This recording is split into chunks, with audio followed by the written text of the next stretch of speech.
Kaylee here, your multi-passionate creative, and in today's video, we're going to be talking about how to package and ship your Tufted products.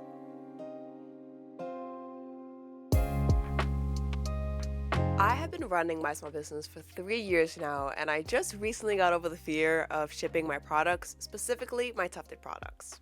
When starting out, I honestly don't recall seeing a lot of videos made on how to ship or package Tufted products, so basically I had to figure that part out on my own.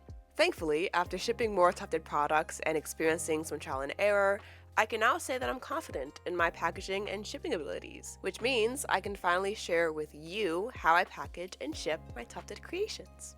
Just a quick note before we dive in, I am not a shipping expert or a professional who knows every single detail of the shipping world. I've just picked up the basics to help me run my small business smoothly and to ensure my products reach my customers in a safe and orderly fashion. If you have any questions, feel free to let me know. I love answering questions and I will share with you the things that I know. However, for a deeper dive into shipping and all of its intricacies, if you really want to know, I highly recommend you explore other resources as well. Now that that is all cleared up, let me first give you a rundown on the products I use to package and ship my Tufted products. The first thing I use is shipping boxes. For my area rugs, I use a 36 by 6 by 6, and for my keyboard rug mats, I use a 9 by 3 by 12 inch box. Then I use poly mailers, which are a 10.5 by 15, and they are used for my keyboard rug mats. I also add care instruction cards to every single Tufted order that I make. For example, if someone orders a rug, they get a rug care instruction card, and if someone orders a keyboard rug mat, they get a keyboard rug mat care instruction card. I also use clear self-adhesive envelopes, and I will share with you why I use them and how I use them a little bit later in the video. I use a shipping scale, I use packaging stretch wrap, and finally I use, obviously, packing tape. All of the products that I mentioned will be linked in the description box below, along with where I got them from and where you can find them. Alright. For those who are new to the small business world, let me share with you how shipping works for a small business. Once you pick a platform you choose to run your small business out of, like Etsy, Shopify, or any website building platform, you'll always be asked to set up your shipping information.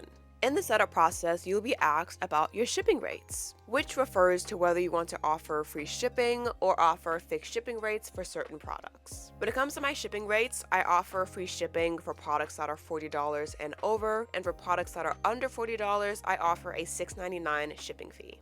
You will also be asked to put in your shipping/return address, which I recommend you put in your PO box address rather than your actual home address, because when you make your shipping labels, that address will be on the top of that label. So if I were you, I would not want my address to be floating around somewhere. So put your PO box instead of your actual home address. But if you do not have a PO box address, I still recommend you go to your local post office and open one, just to stay on the safe side and just so people do not know where you live.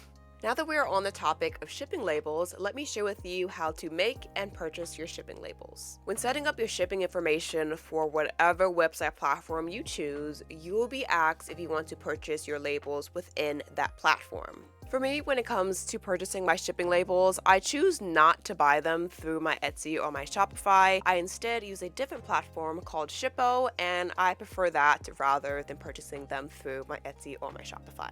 If you do not know what Shippo is and how it works, it is basically a free-to-use online shipping platform where you can purchase your shipping labels, your packing slips, and they also send emails to your customers with their tracking numbers just so they could track their order and stay up to date when their order is going to be shipped. In my opinion, using an online shipping platform is a lifesaver and better because it saves you the hassle of going to an actual postal service store to make and purchase your shipping labels. Creating a Shippo account is very easy and straightforward. All you have to do is give them your shipping and return address, which will be your PO box address. Provide them your billing information and link your website or websites to Shippo just so whenever you integrate a sale, it goes straight into Shippo without you having to manually put in people's address because it just does it for you. To make your shipping labels at home, the first thing you need to do is weigh your package using a shipping scale. The second thing you need to do is put in the dimensions of your package. If it's a shipping box, it's normally at the bottom of the box, and if it's a poly mailer, it's most likely somewhere on the poly mailer. That information is very necessary because the weight and the size of the package will determine how much the shipping will cost. Another factor to determine your shipping cost is which shipping carrier you want to ship with. Shippo provides shipping rates from various shipping carriers like UPS, USPS, FedEx, and many more. For my small business, I prefer using UPS ground shipping because it is fairly priced and it offers fast and sufficient shipping delivery. The distance of your package also determines how much your shipping costs will be. If your package is being shipped to a place where it's kind of close to where you live, it's going to be pretty cheap and inexpensive. But if your package is going farther away from where you live, it's going to be a little pricey. That's why doing overseas shipping or going to Canada or from the UK if you live in the US, I don't really recommend doing that when you're first starting out because it's expensive. So a little FYI on that. Once you put in the package's size and weight, all you have to do is pick your shipping carrier, purchase the label, print the label, put the label on the box, and drop it off at the preferred postal service store, and you're done. I highly recommend you look into using Shippo for your small business because it is very user-friendly, very easy to navigate, and if you're new to the small business world, that is literally just what you need, in my opinion. Like I said, it is a completely free platform to use. They do have a paid subscription plan, but I just stick with the free plan and it still gets the job done. So now that you know how to purchase your labels, we can finally talk about and get into how I package my Tufted products and how you can too.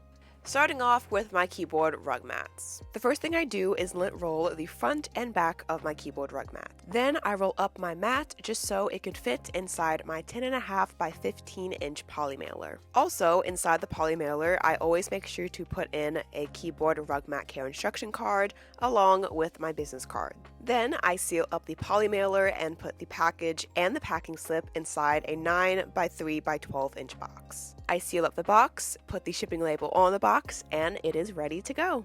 Now, here is how I package my area rugs. As usual, I start by lint rolling the front and back of my rug.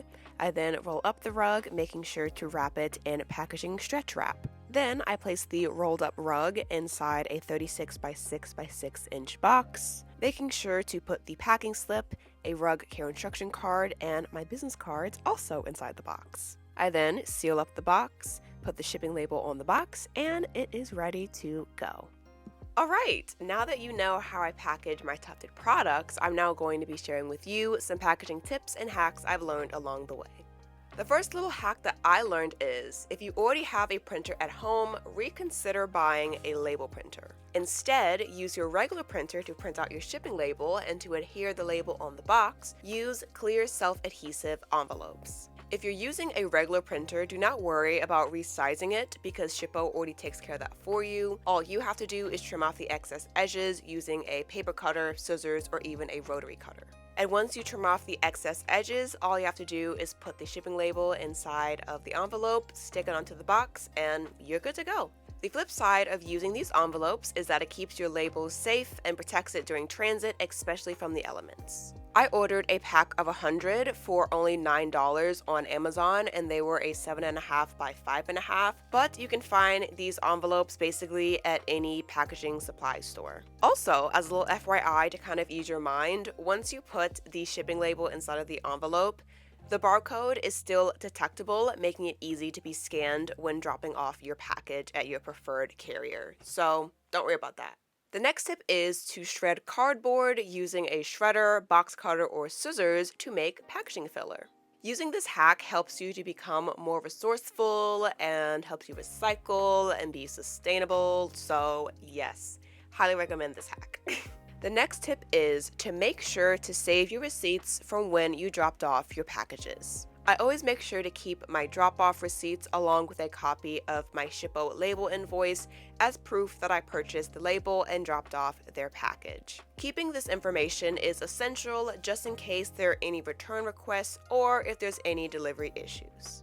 This final tip, and also a little word of advice, is to focus on your core essentials and work with what you have.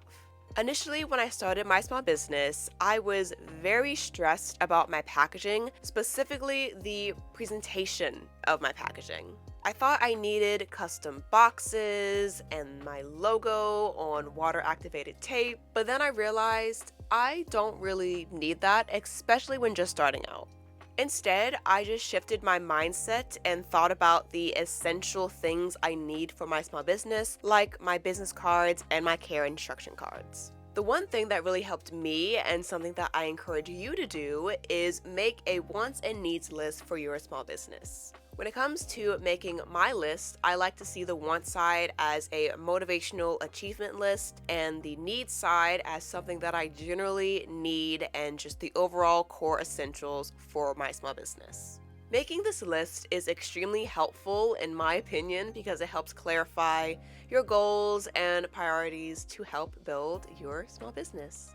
When I first ventured into the small business world, I found the shipping aspect to be very intimidating. But once I did more research and shipped some products myself, I realized that shipping is not as daunting as it seems, and I don't really need to be that scared of it. So hopefully with this video, it helped to ease any concerns and eliminate any fears you have about packaging and shipping your Tufted products. With all that being said, we have now reached the end of today's video. I really hope you enjoyed today's video and found it to be helpful. If you have any questions or ideas for future videos, please do not hesitate to share them in the comments below. If you liked today's video, feel free to like it and subscribe while you're at it to join the creations community. For those who are interested in staying connected with my small business, you can find my social media accounts in the description box below, along with my website where I showcase and sell my creations. Thank you so much for watching and tuning in, and I will see you next time. Bye!